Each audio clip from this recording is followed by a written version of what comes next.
J'apprends à lire. Racapeluludicedon. Chante ce terrible nom. Racapeluludicedon, racapeluludicedon.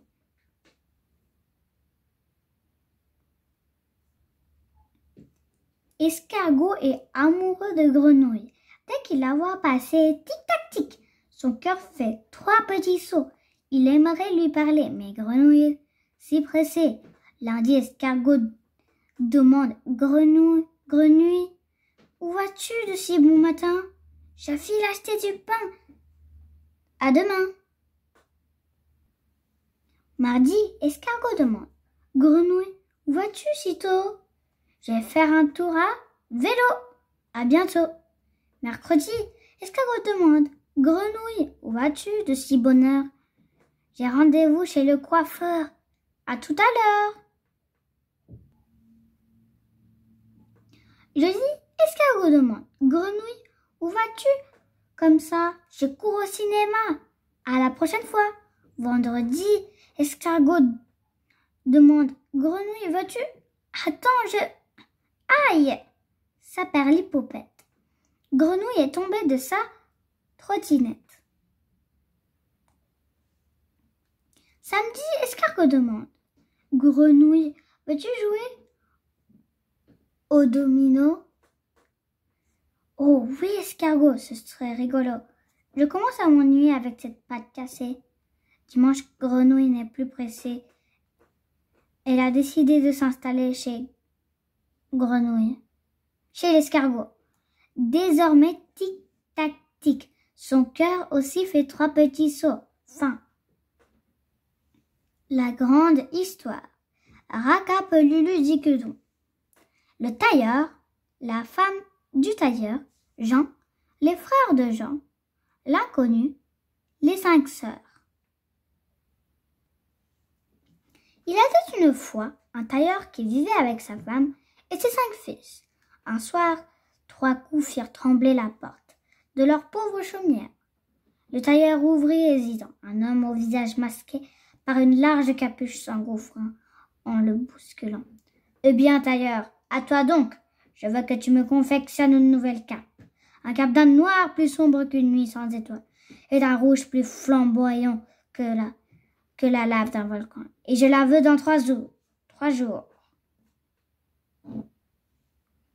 Les enfants se blottirent les uns contre les autres, effrayés. Le tailleur se mit à bafouiller. « C'est impossible !» Mais l'homme à la cape ajouta « 3 jours et tu recevras une seconde bourse comme celle-là. » Les pièces d'or tombèrent dans les assiettes ébréchées. Les enfants les ramassèrent, stupéfaits. « Je mets toutefois à mon offre une condition. Pour recevoir cet or, tu devras dire mon nom. » Toute la famille retint sa respiration. « Écoute bien, je m'appelle Racapeluludicedon. »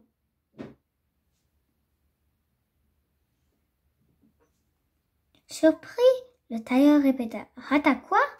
L'homme au visage masqué ricana. « Fais un effort, voyons, car si dans 3 jours tu ne te souviens pas de mon nom, je raserai ta maison et dévorerai tes garçons. » Jean, l'aîné des 5 frères, serra les poings de colère. À ses côtés, son père était désespéré. « Racacalu, attendez !»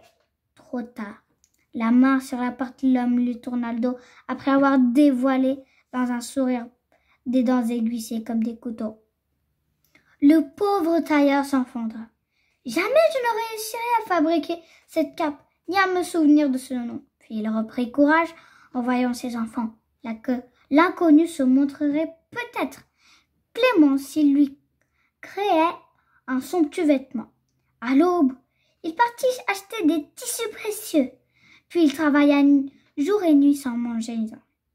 Mais au matin du 3e jour, la mère demanda à Jean d'aller cacher ses frères au plus profond des bois.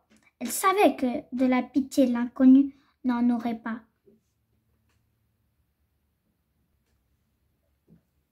Dans la forêt, les enfants marchèrent. Soudain, Jean entendit des rires et poussa ses frères. « Cachons-nous !» 5 fillettes avec des capes rouges et les dents aiguisées passèrent en chantant sur le sentier. Nous allons toutes faire un bon repas. Ha ha! Jamais le tailleur ne prononcera. Ah ah! Le nom impossible de papa. Ha ha! Jamais le tailleur n'aura le don de répéter son terrible non. Racapelule dit que don. Racapelule dit que don. Racapelule dit que don.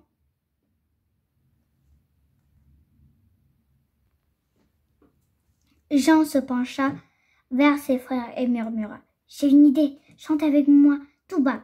Racapelulu dit que don, racapelulu dit que don, racapelulu dit que don.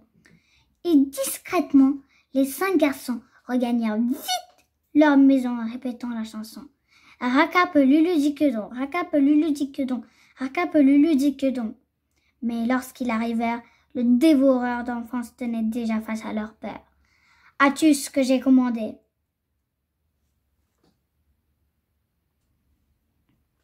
Le tailleur tendit la cape. Les yeux de l'inconnu brillèrent. Ils étaient rouges comme le sang et aussi noirs que son ombre. Magnifique! Le tailleur souffla.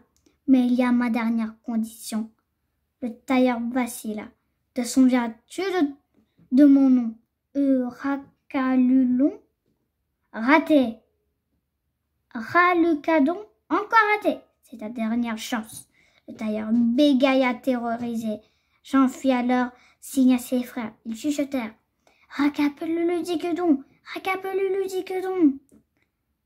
Alors, leur père lança comme un boulet de canon. Racapelulu dit que don.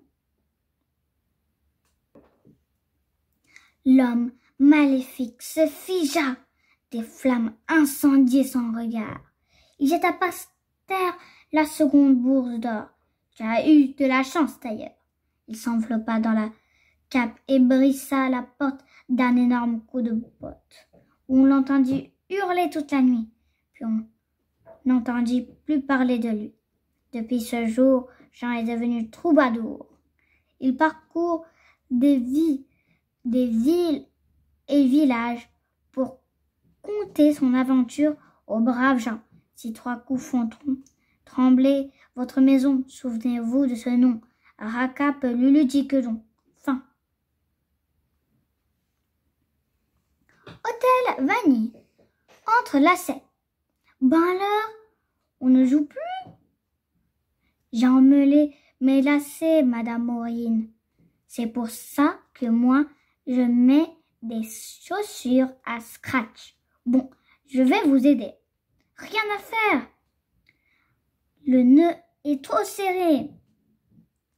On va essayer avec une brosse.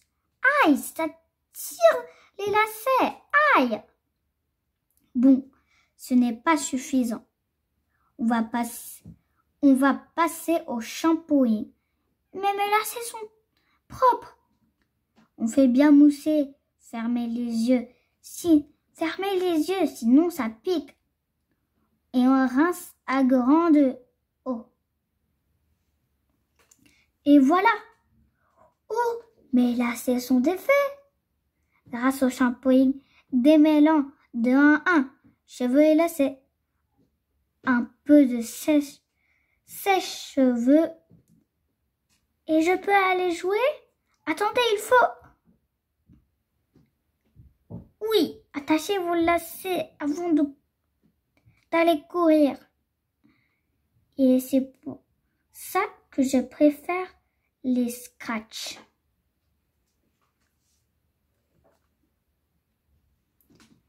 Quel est le plat que les ogres adorent?